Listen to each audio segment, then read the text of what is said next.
So I recently took a look at the calendar, which is something I usually don't do. You know, every day is the same here when you're retired in Thailand. And I noticed I'm coming up on my 3-year anniversary living in Thailand full time. So I want to talk to you guys about things I'm happy about, things I'm not that happy about, any regrets I may have, things I may have done differently. I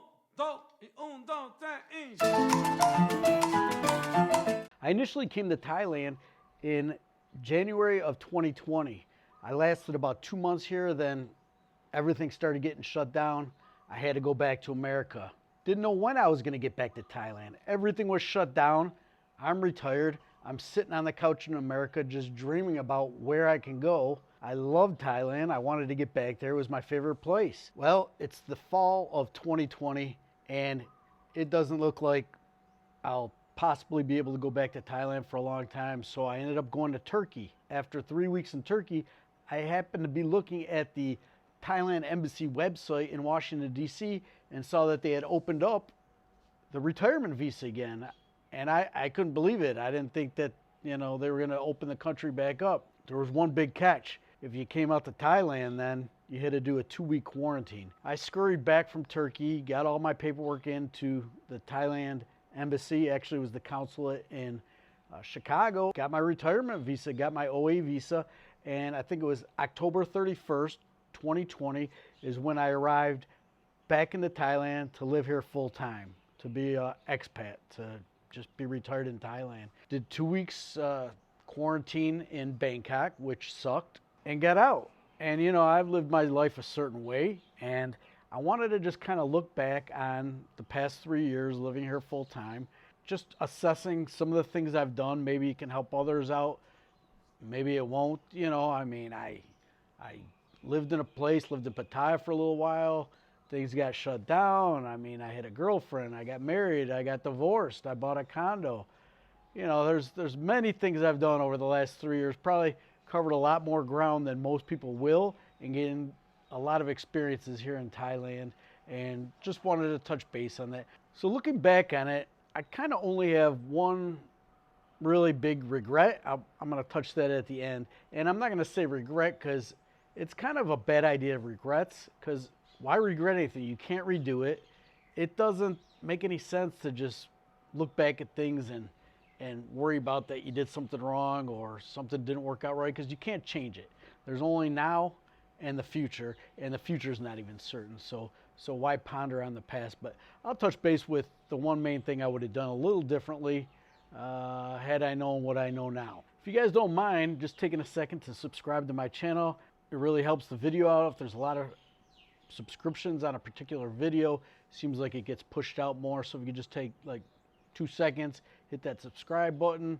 If you happen to see that bell icon, hit that too. That'll push the videos out to you when they come out. Did 2 weeks in quarantine. I think I got out mid-November of 2020, and I immediately went around Thailand trying to figure out where I wanted to live. And that's a big thing here. You come here and you want to make sure you take the time to figure out where you want to live. Well, I looked at condos in Bangkok, I went to Hua Hin, I looked in Jomtien, and I looked in Pattaya. Now, I did really like the islands like Koh Tao, Koh Samui, but I had heard they were completely dead. I did a little research and it was just no point in going there. Phuket, there was no point in going there at that time. Everything was dead. So went to Hua Hin. It was okay, but it was pretty dead too. Got to Jomtien, stayed at the Riviera for a little bit. Dead. Everything closed. This is right in the middle of the pandemic. I checked the Grand Avenue condominiums there in central Pattaya, and things were still kind of going on there. There's a nice expat community, or the restaurants were open, bars, there was a little bit of nightlife. I picked that place and signed a 6-month lease. I figured, okay, I can assess it for 6 months. 6 months in Thailand, it'll give me a nice idea of, what I want to do. So I get into Grand Avenue and just start, living life. Made a few friends in there, hanging out a little bit, going to eat with people I met. Then I met her, the Thai lady, Phi. I used to like to call her Velcro, because once I met her, it was like that. We had a really nice relationship. She made me laugh my ass off. Just kind of a funny girl, and we had a great time together. Started kind of hanging out a lot. Next thing you know, the world's shut down. It's COVID, and it's just her and I, and everything's shut down. We're cooking. We're spending 24-hour, 7 days a week together. Lived together a year or so. Got married. That went okay. Then things started going down, which going downhill a little bit. And this kind of leads into a little bit of one of my, I wouldn't say regrets, but something that I may have done differently. She really wanted to have a job and work and feel like she was accomplishing something, and went to nail school. Things were getting better as far as the pandemic. People were starting to come back, and she really wanted to do that, which was fine. I understand. She's much younger than I was. I'm retired. She's not. She wanted to do something. I thought, maybe if we just relax a little bit, things are going to open up. We can start traveling more, make some YouTube videos. We kind of had a good chemistry. It would be nice to travel to different places, different countries, and try to make videos and see how they went. Maybe, maybe the channel would have built up more, built up faster maybe, because the chemistry was really good back then. But I was like, all right, that's fine, do your thing. But I said, understand that, I'm not working anymore. I worked 30 years. I'm retired now, so I'm going to be enjoying my life. I'm going to travel. My plan always was hang out in Thailand, have my base here, no matter where that is in Thailand, and travel to different places, say like 1 week a month. So I went along with the plan, and we opened a little nail shop in Banapur. She went to nail school, everything. And that was going all right for a while, but I will say that, once things did open up and I started doing my trips, and that probably wasn't healthy for a relationship, but that wasn't my choice. There was a choice to be made there, and that was her choice because she's younger and wants to experience things and live her life. And it was probably a bad idea. I probably should have maybe been a little bit more forceful in my opinion that maybe just wait a little while. Let's start traveling a little bit, see how that goes. I started doing my thing, and that caused issues. Just once things kind of drift apart and fall apart, it's hard to recover, and no kids together, easy to just split up. So many people ask me, well, what about getting divorced in Thailand? Was it expensive? Did it cost you a lot of money? And if you think about it, I've had 2, 3, 4-year relationships in America. I was married for 7 years. Being with somebody 3, 4 years, living with them in America, did it cost me more money in Thailand? No, probably far less. To tell you the truth, the actual official getting divorced part, going to the Ampur and signing the papers to dissolve the marriage, cost $10 US, 300 baht. Obviously we spent time together, and I'm not gonna just say, all right, you go your way, I go mine. She had to get a condo and everything, so yeah, I had to help her out for a couple months and get her on her feet, and now she's good to go, and everything's good, and I don't regret anything, and we're still going to be friends, and actually enjoyed my time. I would say, out of people that had to go through that pandemic and what they were doing here or there or in America or wherever, I probably had a positive pandemic experience. I mean, fine, I had a great time. So I would say, as far as regret, I don't regret any of that. Everything was good, and now I'm single again. Do I regret that? No. I'm just, you got to be happy with yourself, You're happy married, happy single. Now, when we're going through, things not really getting along that good and a little bit at edge, that kind of sucked. But, being single again, that's fine. I don't regret that. I'm having a good time. I've been meeting lots of people, hanging out with different friends now, spending more time. I just visited friends in Bangkok. Some of my friends went to Hua Hin. I did a 6-week travel thing in Europe, which I'm still going to eventually get these videos edited and get them out. Also, I have a video that will come out going over all the costs of a huge six-week vacation in Europe. So that's all coming. Don't worry. Not in this video, though. Enough about that relationship. But, everything was good. It was all fine. To tell you the truth, my little bulldog that's in America, when it comes to money, that's my real money sucker there. I mean, that's like having a car payment in America. Still, my son's living at my house, taking care of the dog, and, the vet bills. A bulldog's like a car payment. So do I regret ever getting a bulldog? Yeah, I mean, I love the dog, and my kid loves the dog, and he's there taking care of it, but it was a very expensive, high-maintenance dog. That was something I regret, but that was long before I came to Thailand. Let's get into where I live, buying a condo versus renting a condo. Am I happy with my decision? Was it a stupid decision? Lived in Grand Avenue.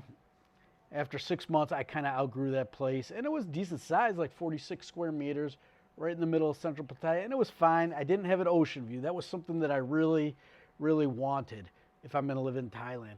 And I'll get to where I live in Thailand in a second because that's part of this discussion. But after 6 months there, I was ready for something else. I'm like, all right, if I'm going to stay on this area, the eastern seaboard, I need something that's going to face the ocean, that looks at the ocean.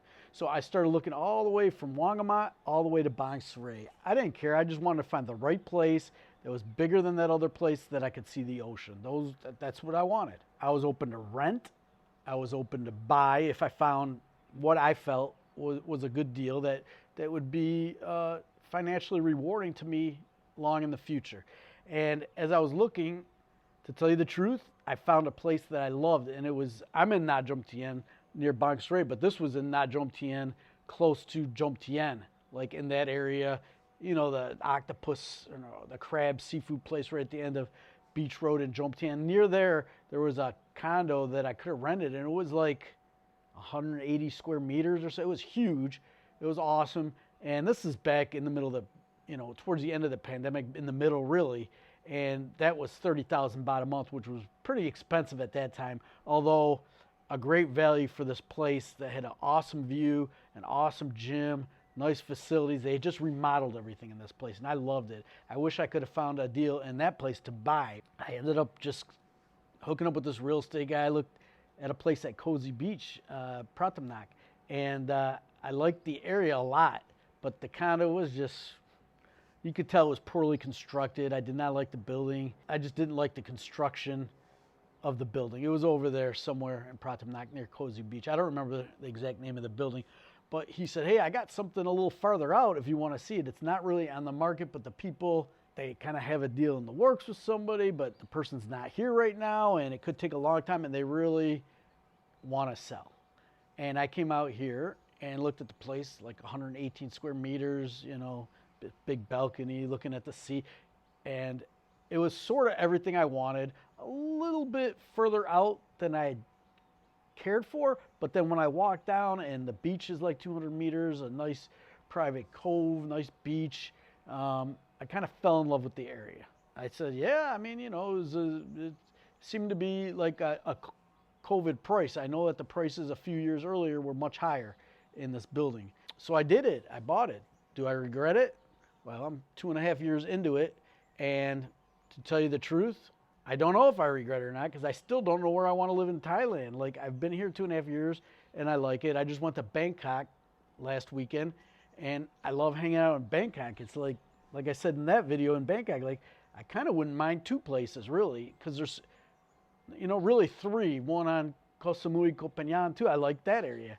Phuket, no, not so much. But really, my areas that I would live in Thailand are here on the eastern seaboard, near Bang Saray, Jom Tien, or Bangkok, or one of the islands, Koh Samui, Koh Phangan. I like Koh Tao too, but too small.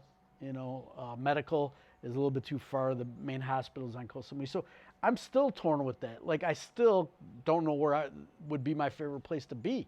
It's very hard here because there's so many beautiful places. Every year I'll go up to Chiang Mai, Chiang Rai, that area, Pai. I love that too. It's like there's just so many awesome areas here. It's just so hard to decide. So I can't have any regrets on where I live because I'll still take trips, go to places in Thailand, go to other places in the country. It's just a great area. When I got back from Europe the other week, it was about 3 weeks ago, I flew from Dubai right to the airport here, Utapao, and it took me 20 some minutes to just went on, got a Bolt, jumped in the car. It cost me like 180 baht, and I was home. Like, it was easy peasy. So I really do like this area. Another thing I like about it is that they're doing a lot of work on my little soy, and there's gonna be a new restaurant opening. They're out there working right now. Like, they're fixing a lot of stuff up, and really think it's gonna help the value. And I've been looking at what people have been selling for and what they're renting for, and everything's going up. So I think I made an okay choice. If I totally got sick of this and didn't want to sell, I want to keep this for at least 5 years, maybe 10 years. I know I could rent it out, but I don't like people being in my place. I like to have my own place, my own bed, my own TV, things I bought that are mine that nobody else has touched. I like that. When I did live in that Grand Avenue in Pattaya, I was the first resident, so it was kind of nice. Nobody touched it, but the couch was uncomfortable, the bed was uncomfortable, so You know, it's nice to have your own place and pick out exactly what fits your needs. So I'm happy about the location. I can't be upset about that. Still happy with my purchase. Another non-issue that I have here is great neighbors. You know, we get together, we grill, we have dinner, we play stupid old people games sometimes, and everybody's very considerate. There's never loud music. You know, it's just you go to some of these places, especially the ones that are a little bit more transient. If you buy a condo somewhere and a lot of people are renting or even doing Airbnb, which they're not supposed to, you could have people in and out, and there could be a lot of issues. So I got very lucky. I'm still lucky right now. You know, it only takes one neighbor to change everything in a condo unit, and that could happen. So some issues that I have with, I wouldn't say regrets, you could say regrets, but things that I maybe should have done that I haven't done. Like, I had this master plan of getting in really, really, really good shape in Thailand. I haven't done it. I was doing it for a while and I got in decent shape, then I slacked off, and then I didn't get back into it. I mean, my weight is still, over the quarantine time when I was in America, in between my first trip here and before I moved here, I gained, I mean, I was probably up to like 175 pounds, and I've been maintaining like 160 to 163. I'd really like to be about 150 pounds. So, you know, I haven't done fully what I want, but, you know, one of the good things is the food here is definitely a plus. You know, it's definitely helped me out in maintaining a reasonable weight, a good diet, fresher food, no preservatives. I bought a car, I got a motorbike. Are those pluses or minuses? The motorbike, a lot of my friends have been in accidents lately. It really makes me question that.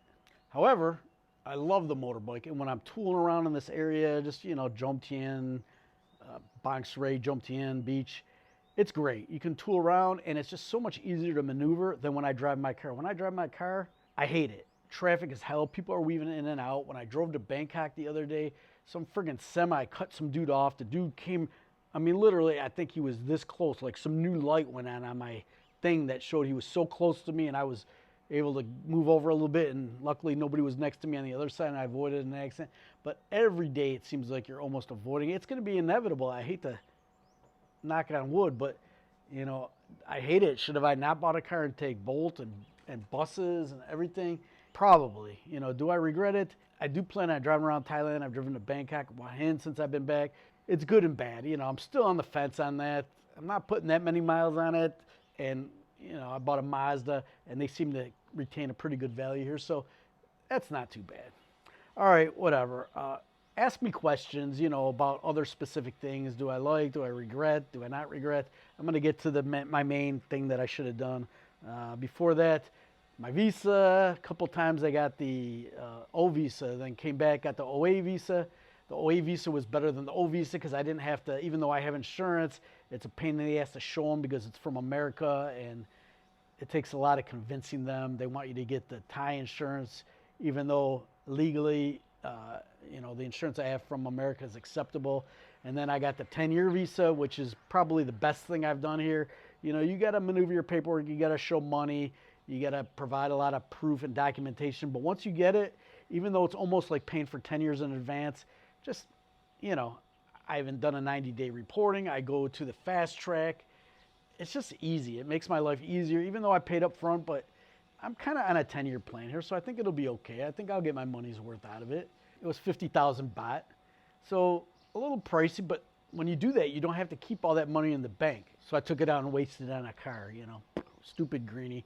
I don't know. Maybe I should spend it on lottery tickets. All right, too long already. I'm wrapping it up. My most regrettable action here is not an action. It's a non-action. I did not learn Thai. I have not learned Thai yet. I'm working on it. And I got discouraged, you know. I'd study and do some things on these different apps, and it just seems like I go back into it and I don't remember anything. Like, my brain is just dead. My friend, I was hanging out with Mike in Bangkok this weekend. He's been here a shorter time than me.